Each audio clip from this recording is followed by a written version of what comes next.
3, 2. I got everybody pregnant with Barry Katz and semen. I'm not comfortable with the tone this is taking. If you're undeniable, you will not be denied. If you want to be successful in show business, you get yourself a Jew white manager like Barry Katz. Being a manager is just turning no's into yeses. Creating holy shit moments. Undeniable. You're fucking firing me up, Katz. I love this man. Is there anything else I should know? You're on. What? I'm on the air. Barry Katz, back in the house. Let's do this. Ladies and gentlemen, what an honor. I am so excited. Please welcome my guest today, Heather McMahan. Hi, how are you? How are you? I'm good. I'm glad we're sitting down. It's so nice to meet you. I've never met you, which is shocking that I've never met you. There's very few people in this business that I haven't met, which just shows you're making it. I'm trying to make it. I'm also not in LA. I used to live out here years ago, but I'm on the East Coast now. I'm in Atlanta. So I kind of like hover over the bubble and then I come, I do the voodoo that I do, and then I leave and get the fuck out. That's the first question I wanted to ask you. Yeah. So you were here grinding it out. Yep. Tell our audience the anguish, the frustration, the difficult times, and how you figured out, you know what? I'm not going to be like all these other people trying to make it from this town. Yeah. I'm going to try to get out and make it from another town. Well, interesting enough, so when I was here, I was doing a lot of stuff with like UCB. I was more of like a sketch. I'd started in stand-up, and then I was kind of pivoted to more sketch and character-driven stuff.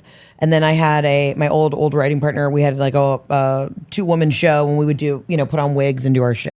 So I was out here grinding and doing all of it, and I go to open mics and all that shit. But then I kind of had to, fortunately, I originally went back to Atlanta because my dad died of cancer very quickly. So I had to pick up my life and move back. I thought it was going to be temporary. I thought I was just going to be in Atlanta for, maybe 9 months to help my family and then figure it out. And it was wild. I had been grinding in LA for about 4 or 5 years and, getting little commercials here and there in small bits. But it wasn't until I moved back to Atlanta that shit really blew up. So I feel like kind of the success that a lot of these TikTok comedians are getting right now is what I originally had on Instagram. And that's where things took off. So my comedy kind of blew up when Instagram stories became a thing. Because I really figured out the formula and like the 15-second videos and Instagram stories. And tell our audience your Instagram stories comes out. Yeah. There's no manual. Right. There's nobody to watch to figure out what's working and what isn't. So how do you, a struggling sketch and regular stand-up comedian, go back to Atlanta and figure out the algorithm? What was it that you did specifically, step by step, and how many videos before you were like, holy shit, I can do this? It was kind of a happy surprise. I was simultaneously grieving the loss of my father while also feeling sorry for myself. Like, I'm not in LA, I'm not in New York right now. The industry's going to forget about me. Look at this. Here I was just making headway, and now my career's on total fucking pause. And then I just started posting, and it organically happened. I was honestly like in the depths of grief. I would, take a Xanax at night, have a glass of wine, and just post what made me laugh. And the reception was wild. And I think, obviously going through grief is a different thing, but it just kind of changed my point of view and my perspective. And I was speaking from such I don't want to say richer place, but maybe just more of an honest place before. And then it just took off. And I had this one thing particularly go viral. So I was sitting around one day hungover, and I was like, why are we not having a conversation about this crazy shit that we're witnessing Britney Spears do on Instagram? Like, why are we all acting like that this is normal behavior? And I was kind of saying the things that everybody was feeling, but I was just saying it in a real comedic tone, and it just took off. So, and I just kept with it. So then I had some agents reach out to me, and I flew out to LA and I met with them because my engagement, my numbers were so insane. And I just kept it up. I just kept posting and kept posting. And the irony of it is now, even on, when you pivot now to TikTok, where that's the golden place, if you will, I'm even still trying to learn that algorithm. I had Instagram down. I know that It is in the back of, I can do it in my sleep. And now I'm having to like consult younger people to be like, how the fuck does it work on TikTok? But I just kept up with it. And then I was doing characters on Instagram that brought me so much joy. I'd put on wigs. If it felt a little cringy, I was like, I know, whatever, I think I'm doing it right. And I just didn't stop. And then I got my agents and they said, hey, I said, listen, I'm a stand-up. I want to get back to that. I'll bring my characters on the road for the first tour because, my new audience, they know me from my characters, but maybe I'll open for myself as a character and then I'll just do, an hour stand-up. Well, looking back, I'm like, that was a lot. But we put the tickets on sale and the first tour sold out in like literally less than 10 minutes. And so tell our audience, the first time you go out, one of the things that's so challenging as an artist with their agent is to figure out the size of the venue. Yeah. Because you don't want to make it too big and not sell all the tickets. Totally. You don't want to make it too small, so you turn away thousands of people, but you do want to turn away people. Yeah.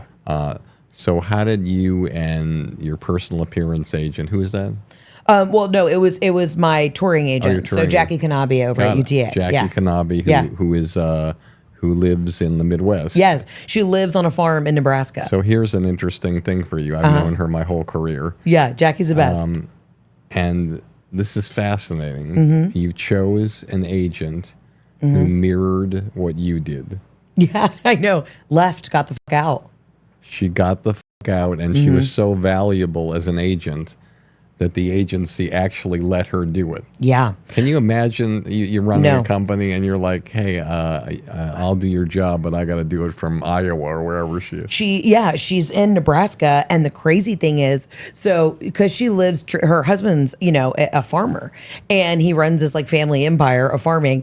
And she's in such a small town that she had to get a more advanced Wi-Fi system than the hospital. She helps them and gives them a couple bars of Wi-Fi because that's how in the middle of nowhere she is. But actually it's funny, when my first tour, I had like 2 junior touring agents at the time.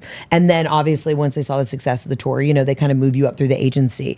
So the size of the venues at first were the size of the venue, clubs? Or? I did clubs and then I did a couple like mid-sized theaters. Now, did you do it where because a lot of artists now, what they do to hedge their bets, they're not really sure.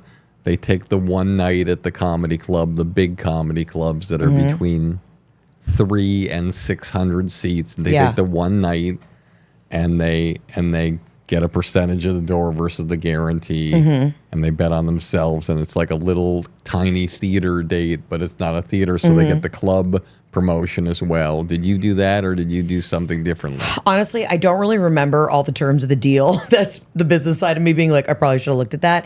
But we packed in so much in like 3 weeks. They were like, let's just put you on the road for 3 weeks and see what happens. So it was a mixture of the clubs. And then like, I know my markets. Like I'm from the South. So I know I can go into Nashville, Atlanta, Texas, and I can crush. So I said, give me the theaters in those areas. I know I'm going to do well. And I did well. And then after that, I just, I wrapped I did that tour. Then I did that for about a year. Then the pandemic hit. And what I did during the pandemic was I did online shows and those blew up.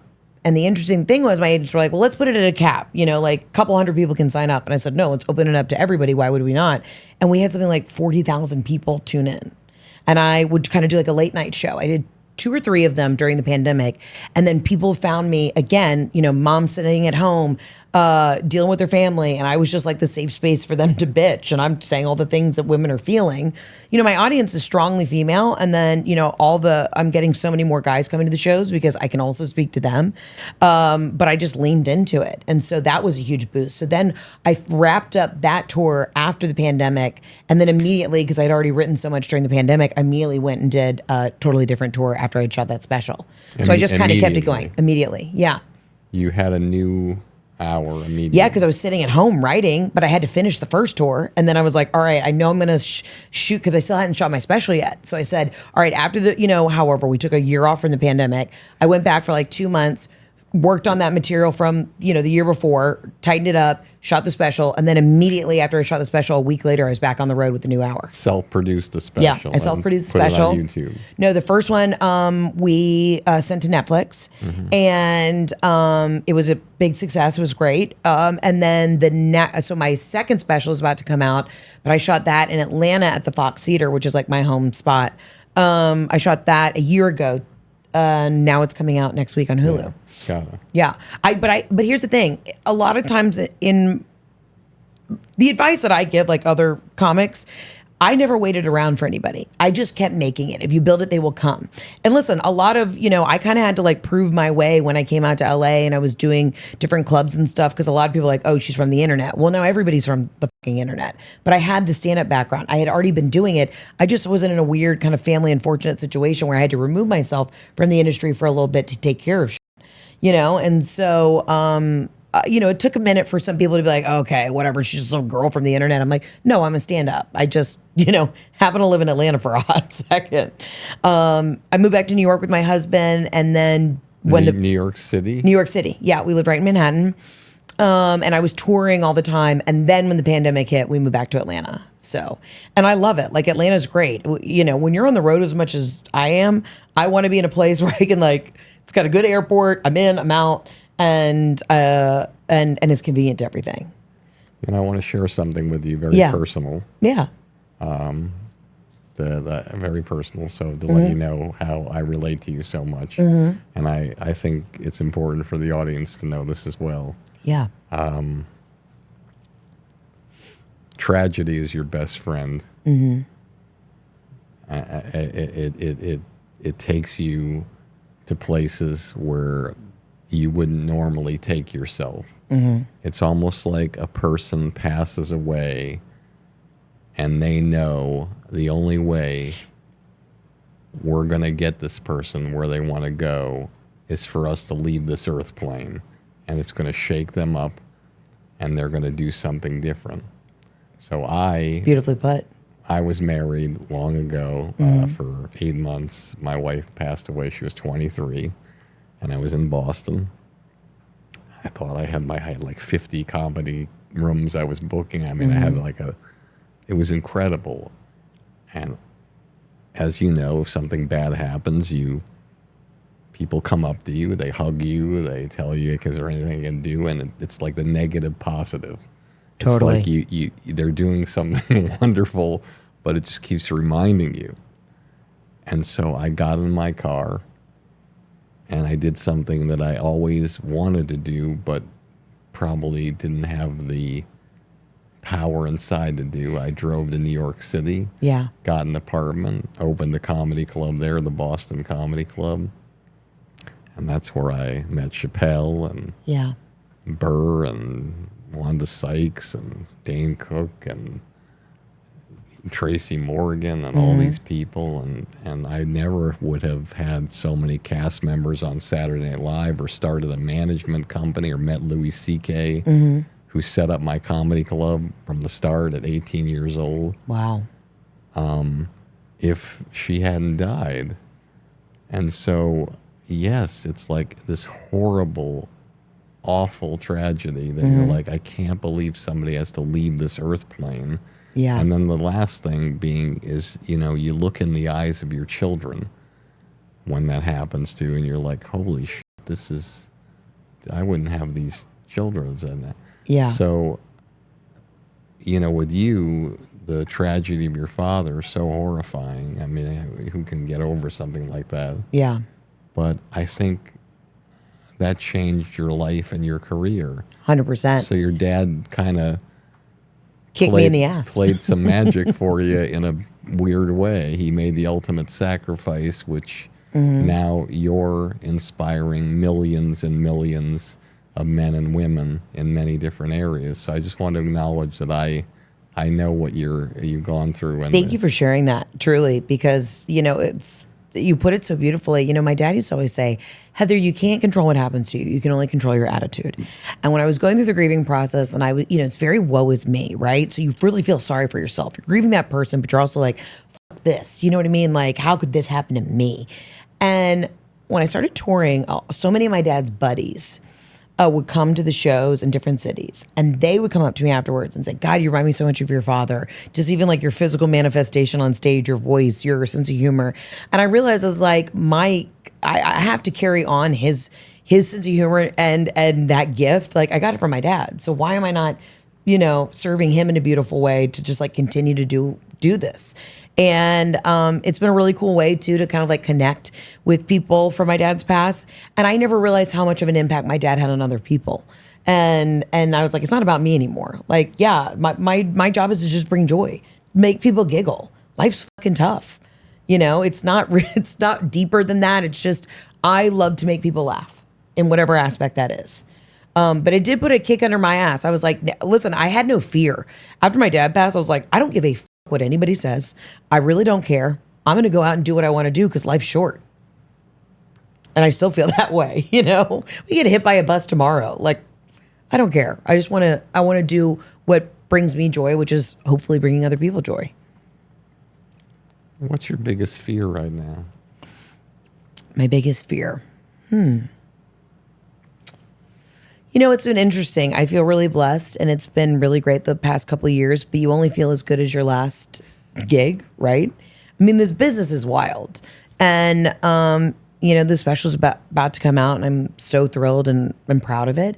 But you're always kind of have this fear in the back of your mind. All right, you work your dick off to get this done. You shoot this, you edit it, all this stuff. And then you're like, it comes out, and then you're like, all right, what's next?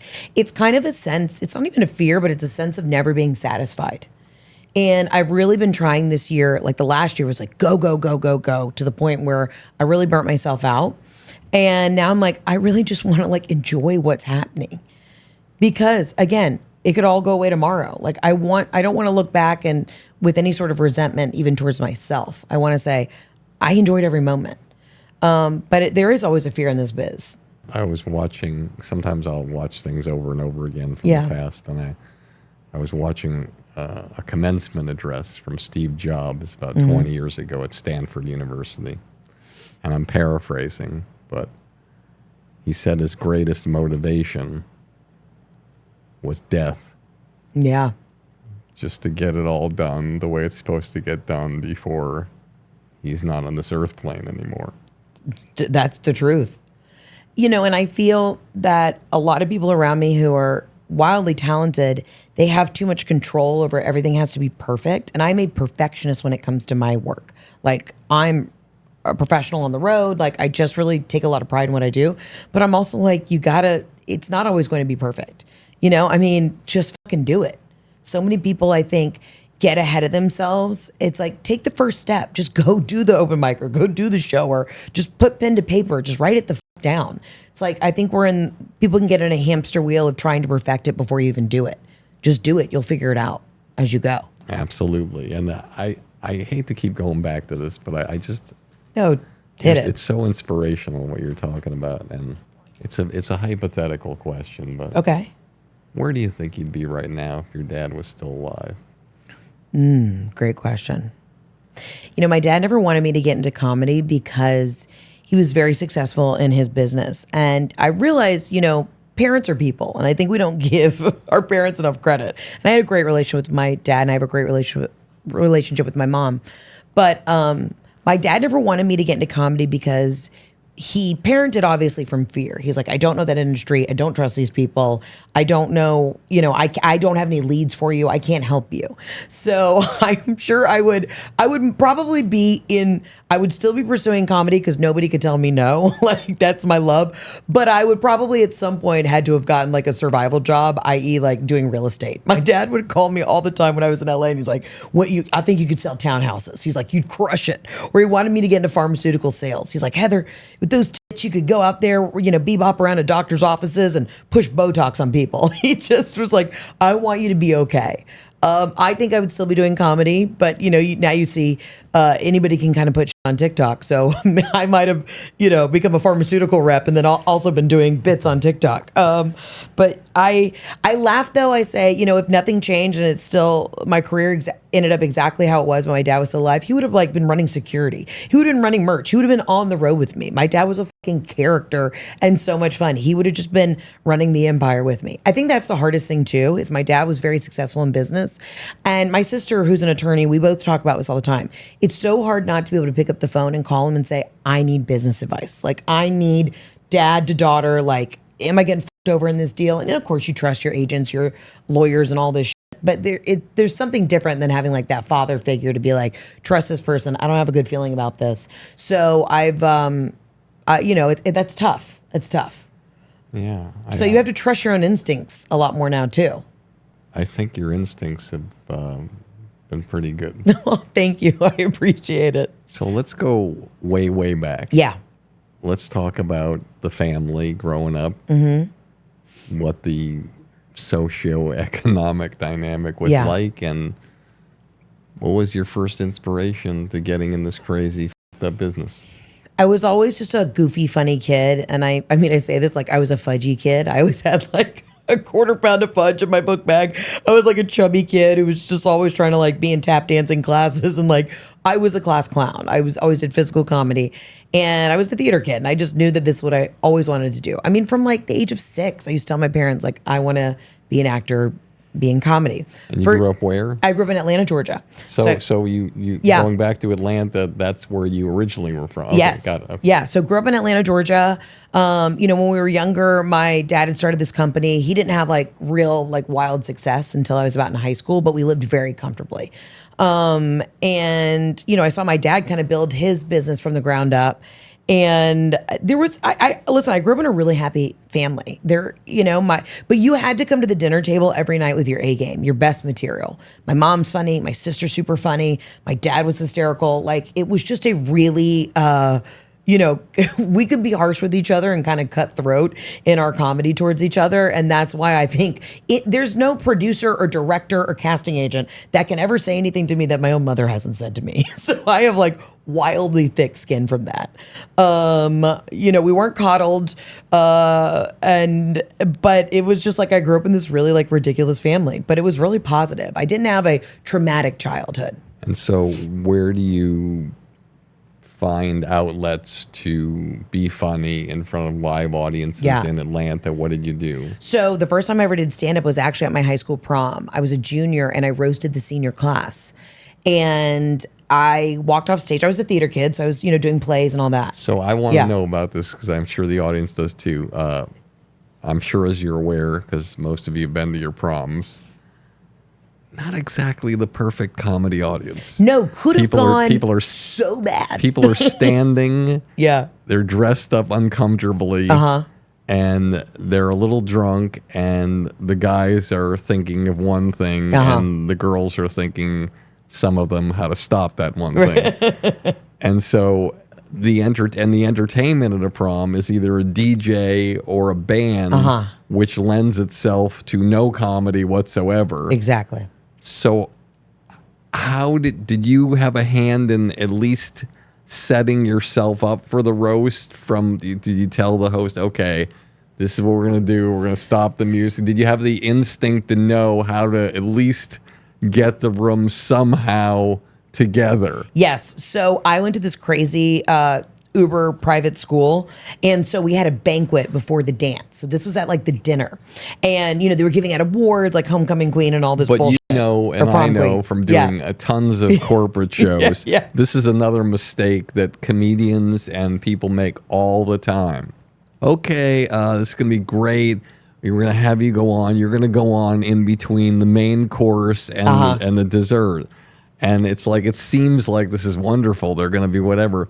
But if you're a comedian, just if you're listening, if you're ever doing a corporate show, never go on stage until every plate and piece of silverware is cleared. Amen. Because imagine when you're cutting something or hitting a knife to something, and imagine that to the 1,000th time. That's true, and you could really hear a pin drop. No, we were like doing awards or superlatives or something, and then they were playing music, and then the music just stopped, and I popped up from underneath like a table. Like I literally had a microphone underneath, and the whole place was like, oh shit, here she goes. And I rose to the senior class. I did like a 20, 30-minute set, and I remember walking off stage going, oh shit. Oh God, I really have to pursue this. Like it was one of those things where, I mean, it could have gone horrible, and trust, I've had bad sets since then, but I got that itch where I said, well, I'm gonna have to follow this forever. And then I went to Ole Miss, the University of Mississippi, for theater, and I was just like, okay, I know I want to do comedy, and I really butted heads with with all my professors because I was in this intense conservatory acting program, and I just kept telling them, guys, I want to do SNL. I'm going to New York. I want to do stand up. So I would get involved in all, I'd do stand up. I would do improv, whatever I could get my hands into that wasn't just doing Shakespeare. I mean, I'm classically trained, but I was like, y'all, none of y'all are going to make money doing Shakespeare in the park. I'm like, I want to do stand up. So immediately after college, I moved right to New York City, and I got involved with the UCB in New York. And I just... Were you also doing stand up at the clubs or no? Yeah, I was doing stand up. I was doing characters, all the above. And I want you to talk to the audience about this in New York City, because this is something that a lot of people don't talk about. Yeah. So New York City, arguably the best place to do comedy, because there's like, God knows, 8 comedy clubs. There's all these satellite shitty rooms. Yeah. There's rooms that people are putting flyers on the street. You can go up anywhere. But the goal of every comic in New York, I'm talking about not television or film, is one thing: becoming a regular at the Comedy Cellar. Yeah.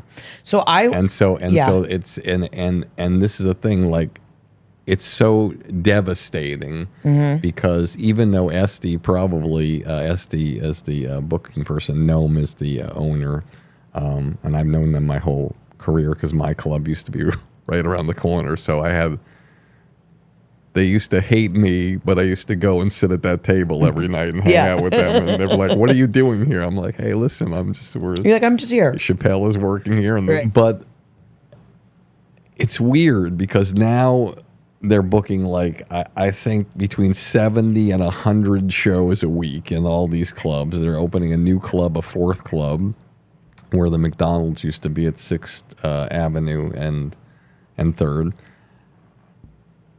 And what people think is, oh, the more spots are opening up, there's more for all of us.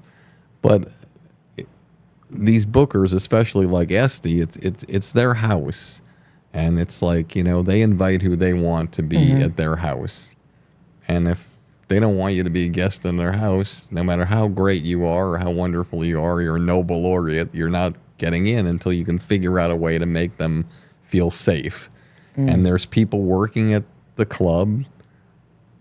I hope Esty wouldn't yell at me for this, but if there's 100 comedians working at the Comedy Cellar, there's one that they perceive as the best, and there's one that's the 100th best. And your goal as a comedian to figure out is just where you are in the lineup, and just to try to overtake that 100th and get in there. But a lot of comedians who come to New York, they can't get them to embrace their kind of comedy, and it's very devastating. And you think to yourself, am I ever going to make it without the Comedy Cellar? But what you notice about the Comedy Cellar all through my lifetime is that they'll put you on when you make a noise so loud Hollywood has to listen. Yeah. It's undeniable. I mean, I've never played the Cellar. I was in my weird little UCB bubble, so I was doing shows at like this place called the Creek in the Cave over in Long Island City, and there's one in Austin too. They just opened one in Austin. Yeah. Or it's been open for a couple of years. So I was kind of in my weird like little cult, it's like the improv kids and then a bunch of us like kind of like trickle down from stand up. And then there was like just the guys who were grinding in stand up. And I was in New York for a couple of years and then I left and came to LA, and I came right to the UCB here in LA. And, I really like, the dream has always been to be on SNL. That is my love. And now, I'm like, I mean, at the top of the vision board is to host. How many times have you submitted to SNL? A couple. And then I would get to the audition rounds, like out at the West Side Comedy Theater. Yep. Like Chloe Fineman's a dear friend of mine. Yep. She and I, but we were doing characters. I was never auditioning as a stand-up. I was always auditioning as a character actor. Permission to speak freely? Yeah, go for it. Your father used to say something, control, what did he say? Oh, you can't control what happens to you. You can only control your attitude. Yeah.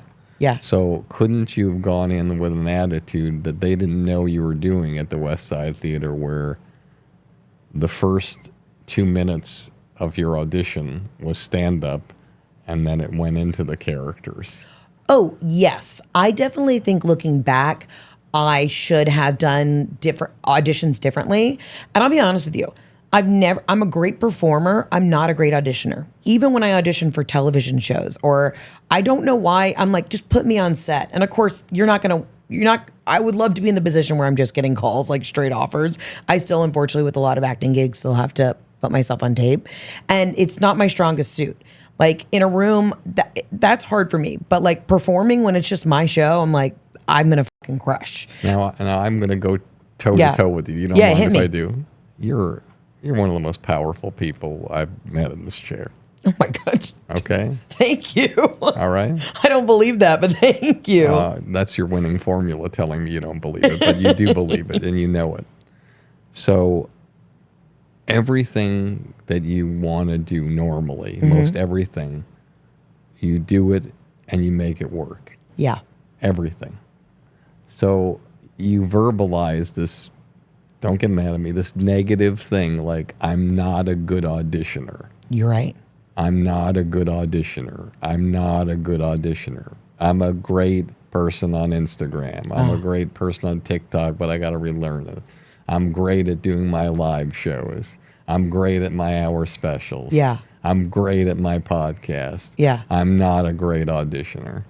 So you just keep hammering away this thing, but you have money now. Yeah.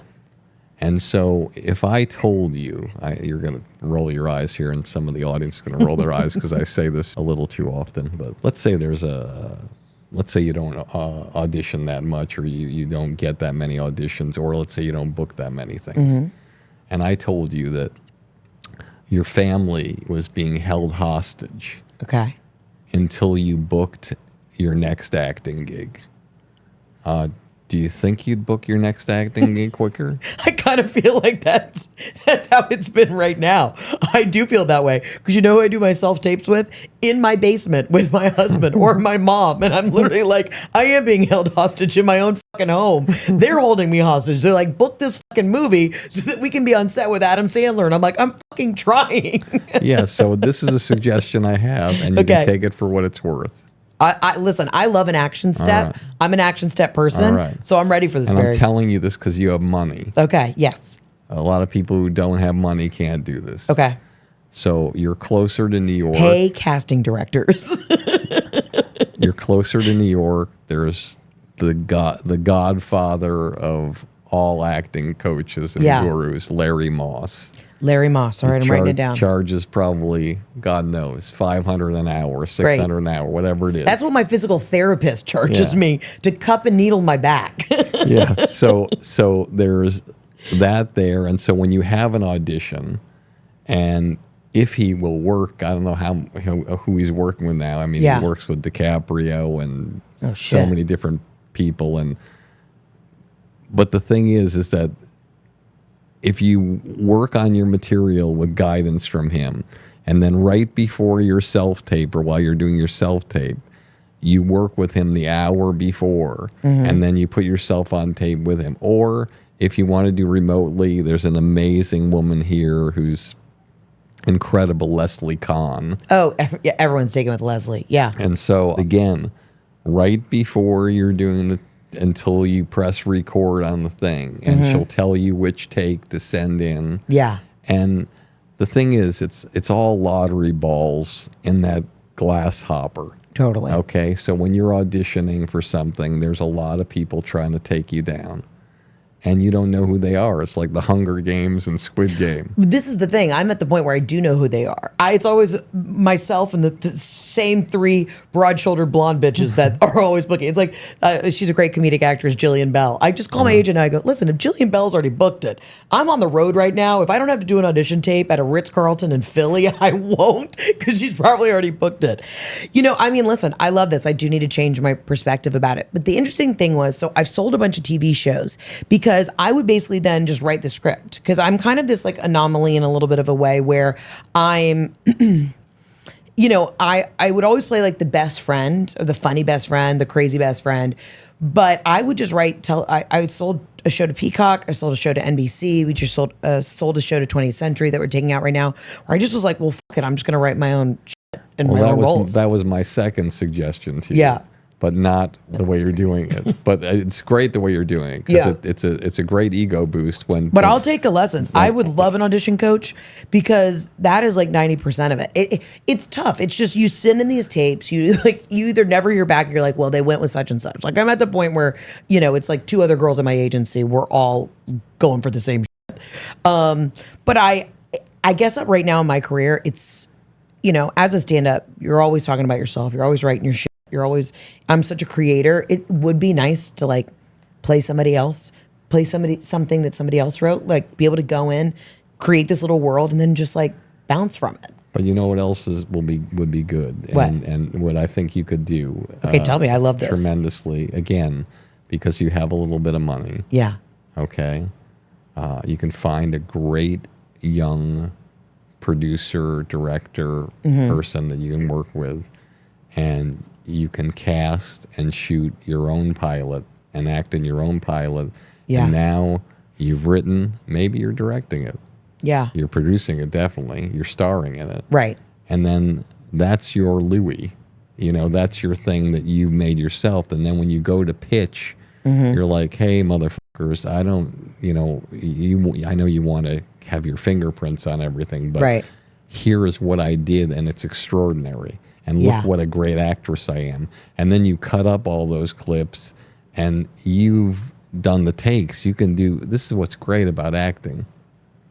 When you're doing your own thing, you could do 100 takes, and 99 could suck, and 1 could be extraordinary. And that's the one that's going in your reel, that you're making your own reel. Another thing I wanted to suggest to you, which again, and I can't believe I'm suggesting it to somebody who's like at your level, but I think that sometimes when you're as strong and as powerful and doing as great as you are, sometimes you forget what options you have. And another thing that I would do if you were shooting your own pilot, I would kill 2 birds with 1 stone, and I would write 5 1-minute scenes. Okay. That are you in different states. Maybe you're crying in one. Maybe you're a drug addict behind a dumpster. Maybe you're in a romantic situation. Maybe you're in road rage, whatever it is.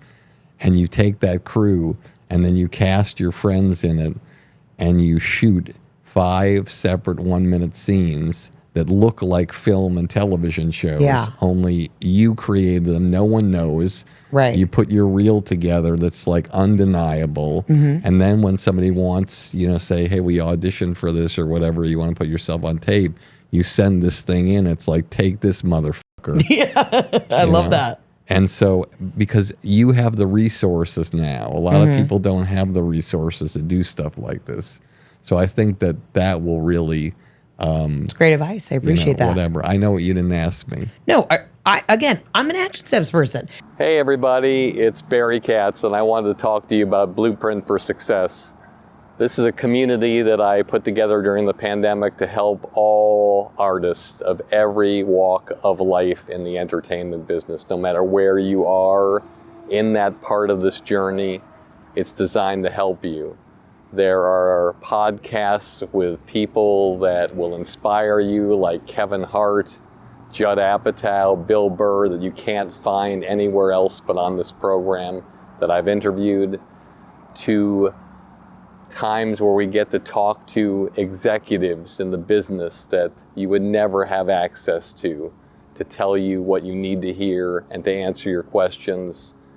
to all sorts of different videos and master classes designed to help you get to the promised land.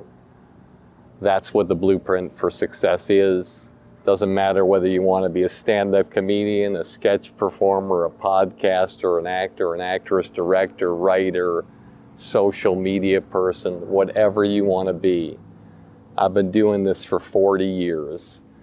I've had the honor and been humbled to represent people like Chappelle, Wanda Sykes, Louis C.K., Dane Cook, and probably over 20 other people who went from a studio apartment to being a multi-millionaire and a household name. And I want that for you, and I wanted to take the time with this program to be able to help you on your way there, to get there and to heighten and increase the trajectory of your career. Blueprint for Success is the way to go. I'm proud to be a part of this program, and I'd be proud to have you to be a part of it too. It's funny too with stand-up. It's like, you know, you get in these development deals and you write these scripts and all this shit, but in that kind of world, it's up to somebody else. And that's a wild thing. In stand-up, it's so powerful because if I write it and I put asses in seats, I'm doing the show. And as a creative, that's like the most rewarding feeling in the world. So that's why with everything else, it's just so out of my hands. And it's probably a control thing. But I'm just like, you know, I get to do stand-up, or I make my videos or whatever I put out and create and put on the internet or at a theater, like, it's out in the world. It's the waiting for somebody else to tell me yes is just, that's the hard part. But hey, that's showbiz, baby. Yeah, and the good thing is when you make your own you don't have to wait for anybody. You wait for yourself. Amen. That's great advice. I appreciate it. All right. I'm going to take it. Okay. Listen, I mean, if you told me tomorrow, you're like, you know, no, because I'm sitting I enjoy this. Because I sit across from you, and it's it's literally, I feel you could be dropped into a sound stage and kill it. I agree. So there's just something about your character it's almost like even if you're playing yourself or the thing that I see, it's this huggable, lovable, but yet unknowingly, powerful kind of person. It's almost like you're a, what do they say? It's like, about people who are evil in cartoons. It's like he can use his power for good or evil or whatever. And you're using your power for good. I was told once by a casting director years ago, she's like, kind of the same thing. She was like, you are a very powerful presence on screen. She's like, but I can tell you're not a bitch. I was like, I'm really not. I was like, it's really hard for me to be an asshole. I just feel like it's fun. I really am just kind of a glass half full person, which I know in comedy, everyone's like, oh, you got to be fucking dark and twisted and demented all the time. I'm like, listen, I went through that. I did the grieving. I've moved on, but I'm like, every day I'm like, I'm getting to tell jokes for a living. I get to see people, like, they sit in theaters and we get to giggle together. Like, it doesn't get better than that. Yes, showbiz is a show, but I'm also like, I have a fucking blast. I love to work rooms.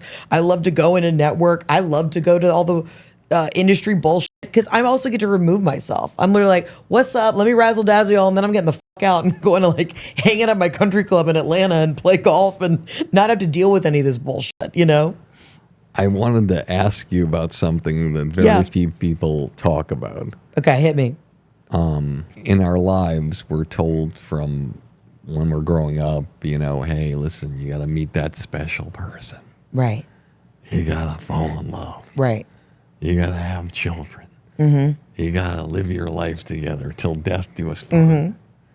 And nobody ever tells you how difficult it is. Nobody ever tells you that, hey, you remember when you met your partner and you were like 50-50 and then you had your first child and then it was a peace sign and it was 33, 33, and 33 and then you had your second child and it was like a quarter and it's not even that, and then literally you're going to sleep at night, you're exhausted, you don't have the energy for each other, you don't have the tolerance, the patience. And a lot of times one of my biggest fears in my life is that when you're in that relationship for the first time and it's so incredible and you can't believe, like, I don't even love me and this person loves me, and I don't want that magic to go away. Right. And with everything you do, and also when tragedy hits, no matter what relationship you're in, hey pal, you're over here now. I'm dealing with my shit. You can't handle that, then do you? So there's a lot of variables that go into a relationship and a career. So I want to know, because you actually really do seem genuinely content and happy, and I'm normally a really good judge of what's going on. Whether or not my marriage is going to fail. No, like you're making it work. Yeah. I feel that something's happening still amazing. And I want to know how, and I want you to tell the audience how you keep a relationship strong and your career strong, and how you keep the train on the tracks. Well, here's the deal. We don't have kids yet. So I do think, check back in like a year or two and let's see how that goes.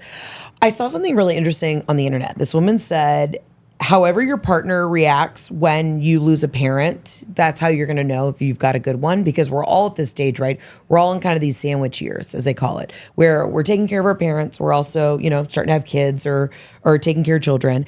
And my husband, we've been together a really long time. We've been married for about 3 years. We've been together about 13. My husband stepped up in a way that was just like undeniable to me when my dad passed, and my dad and him had such a great relationship. I mean, listen, I'll tell you what, being on the road is the best thing for a marriage, because I still miss the guy. He's not up my ass all day. I'm not up his ass all day. He does his thing. We're both two very independent people. And so when we see each other, it's like truly quality time. We still drive each other nuts, but really and truly, he's my friend. I feel like, and listen, my new special is me kind of being like bitching about my husband and all this shit. But I enjoy him as a human. And I just think we also like respectfully were each other's cheerleaders. Yes, I technically, because I'm in entertainment and my name's on the marquee of shit, it's always like, well, it's about me, but it's not. I'm always rooting for him in every business venture he's in. And I think that's the biggest thing. There is no ego in either of it. Like, we're each other's fucking buddies. We're a team. And, I broke it down from one time. We were, I was getting annoyed about something, and I said, okay, let me break it down for you in like business sense. We're a partnership. If we were both partners in this business of life, then you would come to me and say, you're not carrying your 50% right now. I'm not carrying your 50% right now, vice versa. And so that's the way I look at it. We really try and like run it like a business.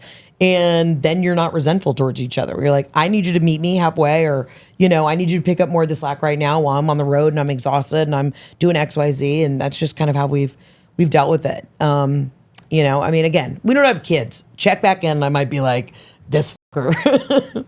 But he's just a good guy. And he's been with me since the beginning. So he has been rooting for me, and he's behind me 110% all the time. He was there when I was literally doing like improv for 4 people under the Brooklyn Bridge at some like shitty club. So he's seen the growth, and it's not like he just popped out of nowhere once things started to get good. Here's a question I've never asked before. Yeah. Now I'm excited. I'll probably get canceled. No, never. Guys on the road, women all over the place. Women love a funny guy. They're trying to sleep with whoever they can. Love a chuckle fucker. Yeah. Oh, yeah. Tell our audience how it is for a woman on the road selling out shows. What are the men like, and what are they? Are there men out there, tons of them, trying to sleep with? No, I wish I had more people to kind of threaten my husband with, just to like boost my ego. No, I mean, it's honestly funny too, and I'm sure you could talk to other female comedians about this. I feel like for women in comedy, the women that they come out to the show, it's like, I've been saying all the things that they're feeling. So it's a real safe space. It's more like women breaking into my dressing room because they're just like, you're my best friend. It's like this weird parasocial relationship where I'm like, honey, I love that you listen to the podcast. I love that you come to all the shows, but we haven't actually met. Like, shake my hand. What's your name? And can I put some underwear on? Because this is really awkward. It's women that are nuts. Very few men that come up to you and say, I'm really... Well, listen, listen, men are a little bit, they're kind of pussies, all right? They'll slide in the DMs, they'll send creepy messages online. Very few of them actually are that creepy in person, but also my husband is like 6'2", so when I do bring him to shows, they're like, okay, I'm not fucking with the giant Italian dude in the corner. But no, women are insane. And in a great way. And I'm also working on that with my new hour. I'm trying to figure out, like, we've kind of done this to ourselves. We've created the chaos and the crazy. So how do we fucking fix this? But it's, it's fantastic. No, it's just more like creepy dudes backstage every now and then. It's the creepy comments. But listen, if I'm playing a theater and I get off the stage and a security guard says something just a little out of line, I'm like, she still got it. They're like, girl, that was funny and you got a fat ass. I'm like, hell yeah, I do. So I say keep the creepy compliments coming. I love them. 1, 2, 3, 4, 5, 6. 6 degrees of separation. 6 degrees of separation. I'm going to mention some names. Okay. All right. Tell me what comes to mind. It could be a little story. It could be a sentence. Could be What anything. if I'm like, fuck all these people? That's right. Okay. Mike Epps. Mike Epps. Never met him, but I feel like great guy. Heard great things. We've never met, but I feel like a badass. We're doing a little word association. I feel like badass, That's right? good. That's all, whatever. Yeah. Because when I think of him, I think of a guy who also, it's weird. You try to forge your own path a certain way, and then forge it a different way and do it a different way, and it all works out for you. I'll mention some other names. Tyler Perry. Tyler Perry. Funny story. I used to wait on him at a gym here in West Hollywood when I used to work out here. And then he was not very nice. And then I booked a gig on one of his TV shows and he recognized me immediately. And I called my agent in my trailer. I said, I know he doesn't like me and I think I'm going to get fired. And she was like, well, they haven't fired you yet. And I booked the scene and made it into the show. And I will say this, Tyler, you have the best craft services I've ever had in my life. He served lobster rolls on set. I was like, this is some fancy shit. Yeah. Fantastic. Bill Burr. Bill. I have been one of Bill's biggest fans forever. And I met him backstage. We just did a gig together for Madison Square Garden. And I don't think he loved me. I was such a fan. And I was really... You did a gig together at Madison We did a Square gig Garden. together and I was the only woman on the lineup. And I it was one of those moments where, like, never meet your heroes. I was so nervous to meet him because I really do adore him. And I just walked away and I said, maybe we'll go for round 2 next time. Yeah. Yeah. Why didn't you think he liked you? Because he didn't want to shake my hand. I mean, yeah, it was fine. It was fine. Listen, I can't win them all. So I walked away and I told my husband that I was like, oh yeah, that was a heartbreaking moment. But I'm a huge fan, so. Jimmy O Yang. Oh, Jimmy, I love Jimmy. We did a movie together in Canada. He's hysterical. And let me tell you, that guy, we can sit around and break bread together. So Jimmy and I would sneak away and go to all these different restaurants in Vancouver where we were filming. And the waitress would come over and, like, Jimmy's like a petite guy. And I'd be like, we're ordering the left side of the menu. And they're like, it's just 2 of y'all. We were like, we will taste everything. Just let us order. Yeah. Your favorite moment on the Absolutely Not podcast? Ooh, my favorite moment. Well, kind of an iconic moment for me. I got to interview Mandy Moore, who was like a pop star of my generation. And I'm such a fan of hers. And she was listening to the podcast and called in and was like, hey girl, big fan. I was like, are Mandy fucking Moore? And so got to interview her. And that was really cool. Really, really, really cool. Your second choice for the name of your Netflix special, The Son I Never Had. What was your second choice? There wasn't a second choice. It was always The Son I Never Had. Or let me think. That was from a year ago. So what is that special about? Oh, we were thinking about maybe the Dead Dad Club, because there's a lot of dead dad jokes. Dad Club. Yeah. Thick neck, thin ankles. That's kind of like my catchphrase. But it was always kind of The Son I Never Had. And for this new one called Breadwinner, what else? I'm trying to think. What else? I mean, I come out and I'm in like a denim and diamond suit. which was iconic. So we thought about maybe calling it Denim and Diamonds, but it's all about being a breadwinner. One of the fascinating things about the Netflix special, and I don't know how much I've done, I think I produced 40-hour specials. And one of the things that directors ask women to do that it seems almost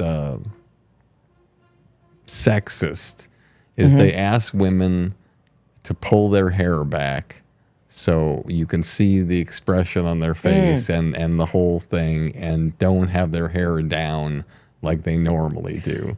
Did your director who directed your special, and I don't know who that was, tell you to tie your hair back? No, I did that because I move around a lot. So I'm very physical. That was my own safety, because if I got through an hour of comedy, the back of my neck would be wet. I'm also in glitter suits that are very heavy. And my director's a woman. So Jen Zabrowski and I, we are writing partners in television and film. And she directed my first special. And funny enough, they wanted me to bring in a big time, like huge, male director who'd done a ton of specials. And I said, no, I want Jen to come in and I want her to direct it because she's seen the show. And it was like a month out before I was about to shoot the show. And I said, I don't want to have to bring somebody into my layer and then them learn my style of comedy. She knows me. She knows exactly what I want. She's actually about to direct Steph Toleb's special. And Steph called me and was like, Heather, who did your special? I'm like, girl, Jen Zabrowski, like, she's got you. And that was so important to me that I had a woman who understood what I was trying to get across. So I had my hair back for that one. And then in the next special, I mean, my hair is so Southern, teased to the gods. My tits are to my throat. We went in this like crazy denim bedazzled outfit. And I actually had Jill Bream, who's one of the stylists and costumers at SNL. She made my suit. Like, it was really cool. So, and Jen, directed this next special too. And now it's really cool because so many other female comics have been like, girl, we want it to look like yours, or, we want this style, this energy. You seemed so comfortable in it. So I've just been shout it from the rooftops. If you're a woman out there and you're listening and you're in comedy, call Jen Zabrowski. She's great. And that's what you just did. And for every artist who is listening, it's just me being on the other side of the business. For somebody to recommend you and fight for you.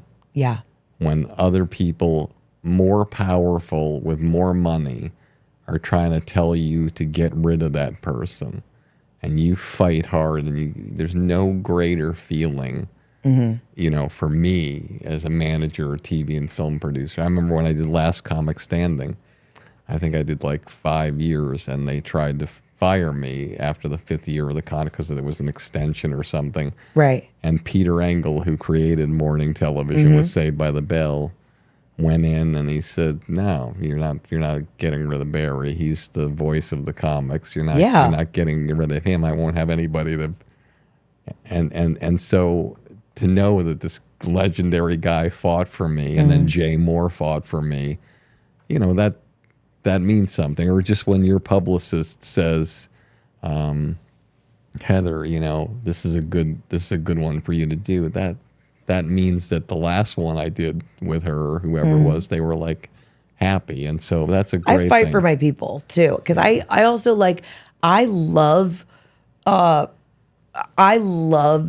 I just get such a high off of like networking for other people. Like when people call me and they're like, Heather, it could be something random like, hey, I'm in Rome, Italy. Do you got a good restaurant? I'm like, this is my guy. This is my driver. You go here. Like, I love setting people up in a way. I think it's this deep Southern hospitality that's inside of me. I love to like have people feel that they're taken care of in a weird way. It was funny, the night we did the MSG thing, I also did it with Sam Morril and Chris Stefano.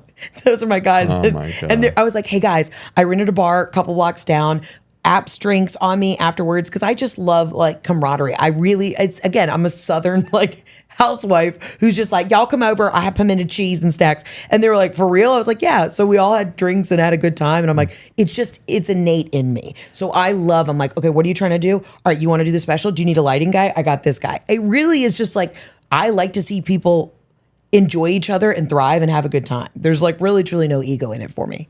But Sam and Chris, if you do come, you have to shake my hand. Yes. Yeah. They're the best. I love them. I'll see Sam next week. They're great. Yeah. The best. Both of them are unbelievable. Unbelievable stand-up comics. I have so much So much respect for them. They're incredible. Anyway, I got 3 more questions. Yeah, I'll I get mean, you this out has of been here. so fun. It's really thoughtful questions. And listen, I'll take any of the insight into my career. I love this. You're going to be giving a lot of people insight in a little bit. Your proudest moment in show business.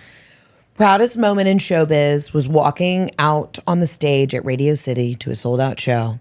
That was I can't even describe to you the physical feeling.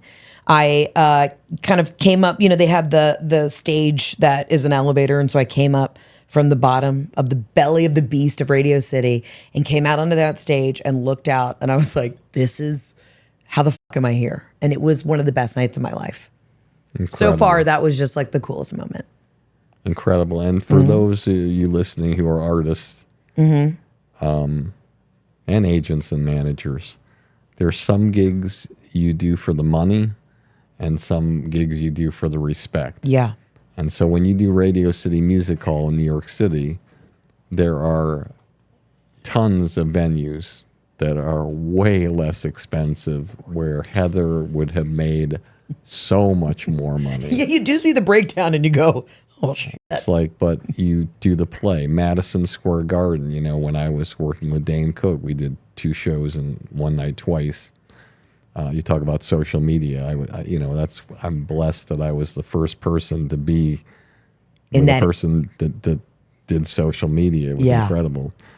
But we would look at the expenses of Madison Square Garden versus, let's say, Brendan Byrne Arena or whatever it might be, and it was like, it was significant. It was like, I think $225,000 more to rent than the next venue. And same with Radio City Music, not that much, but it's probably about $100,000 more, maybe $125,000 more than the next venue. Yeah. But Heather said, f it. I am doing this venue. This is what is going to change my life, and I'll make back that $125,000 somewhere. Whereas another person might say, oh, I'm not doing this. And people started to go the other way in LA, away from the Staples Center, where I was fortunate enough with Dane he was the first comic to ever do that. And he, again, a respect play. He could have done the Forum. And the Forum was, I think, $150,000 less at the time. Yeah. Now, comedians started doing the Forum to save money. Now the Forum got respect. Yeah. And so now more people do the Forum. So I just wanted to acknowledge that. Yeah, and it's wild too. Now we're planning a new tour and you look at the routing. It's like, okay, I did Radio City. Now let me go do, 2 or 3 shows at the Beacon. And just, because you do it. But you do it and you have that moment. I mean, listen, my goal is, I think Amy Schumer is the only other woman who's ever played Madison Square Garden. Like, that's the dream. That is the dream. That is at the top of my list. I want a night at Madison Square Garden. I think women can do it, I mean, we have to fight for it, but that's the goal. And you will do it. I think I will too. That would just be an absolute dream come true. But I love touring. It's like, I can't really stay off the road too long because it just brings me so much joy. Your biggest disappointment in show business and how you used it to fuel yourself to the next level. Biggest disappointment. I've had 2 shows that I was very passionate about that I wrote and executive produced and all that jazz that didn't get picked up pretty back to back. And that was just kind of a wild blow, And I mean, listen, it is showbiz. So again, that just made me put so much more emphasis into the stand-up and the touring and writing my own shit and not, you can't control. It's all those outside factors that I can't control. It's constantly, I tell people in this business, you cannot wait for somebody to give you a yes. You have to find the yes yourself. And that's why you just kind of have to pivot in different ways. And, the show didn't get picked up in May. And then Jen, who's my TV lit writing partner, I said, all right, well, I got another idea. It's not going to be me playing me. It's me playing a character. I want to get a crunchy, dusty wig. I want to play this wild bitch from Mississippi who smokes menthols and drives a Mazda Miata. And we put the pitch together and we went out and we sold it that day. So, sometimes you have to have that no to just fuel the next yes. Because you're like, whatever. You tell me no, well, I'm going to find a yes. Awesome. Yeah. And you mentioned you want to host SNL. That's the dream. If I don't mind telling you just a quick story. Yeah. in the Oh, please. audience. I love this. This is so fun. I'm in no rush. So back in the day, I was like pitching Dane Cook to be a cast member. And he'd do his auditions, and sometimes Lorne and Steve Martin would show up at these auditions, and there'd be crowds outside because he was on the internet. It was like, and never got the cast member thing. So then I'd be calling Marcy Klein and Lorne saying, listen, why don't we just let him host? Well, this is what I did first. I said, remember the old days when you had Kinnison and doing stand-up on the show? Let's bring that back. You don't have to worry about him hosting and being so crazy. That'll come, but whatever. And I'd be pitching them that, and they'd always like, I don't know, it's not going to happen. And then I get this call one day from them after just hammering away, and I thought, I'm a very positive person. I thought, this is never going to happen. And I got the call from Marcy. I think Lauren was on the phone or in the room. And she said, we got a date for Dane. And I'm like, oh, that's so exciting. And it was like November or whatever. I'm like, oh, that's so great. When will he be doing his set on the show, whatever? And they're like, Barry, you pitched us him hosting. He's hosting. I said, I know, but I pitched you, but then you said no. And so I started pitching the slot, know, whatever. And she said, Barry, he's hosting. Oh, and I'm like, dream. I'm like, oh. And then he got to host twice in 1 year, which was really the first show of the next season, which was great. So, well, Nate's doing that right now, and I'm really good friends with Nate's wife. And I text her, I'm like, and I have so many friends that all my buddies write on SNL or starring on SNL, and I'm just like, that is, it almost feels cheesy to say it out loud, but my high school yearbook quote, Barry, this is so embarrassing.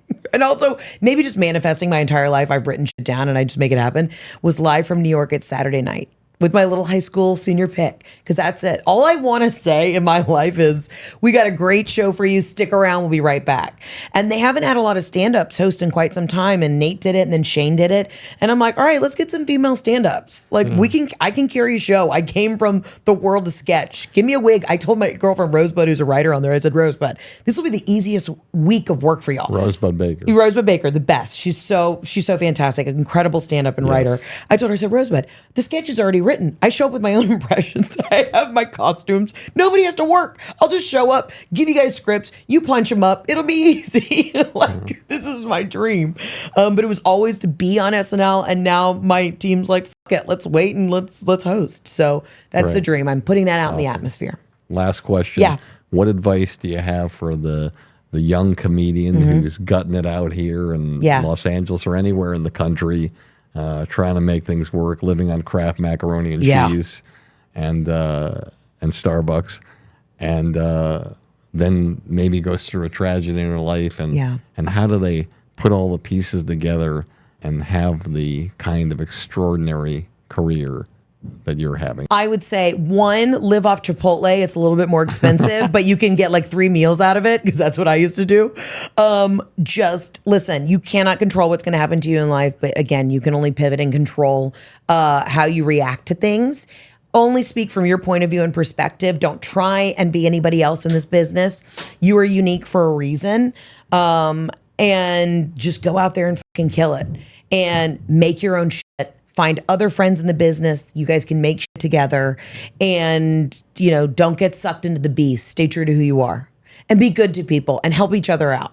The day you start getting selfish is the day I think doors close on you. So I'm always like, how the fuck can we all work together? And I know that somebody's going to drag me on the internet for being, how can we work together? But it's true. I've had more success just working with people that I love and saying yes to shit than being like, no, I'm above that. Like, fuck that, Just keep grinding and eating Chipotle.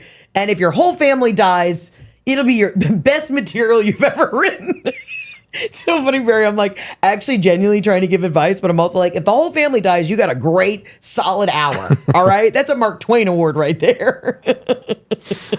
Unbelievable. Heather McMahan. Hey, thanks for having me, honey. This is so fun. I really appreciate it. You're amazing. This is great. Thank you so much. Good luck to you, and good luck with the special. Thank you. I appreciate it.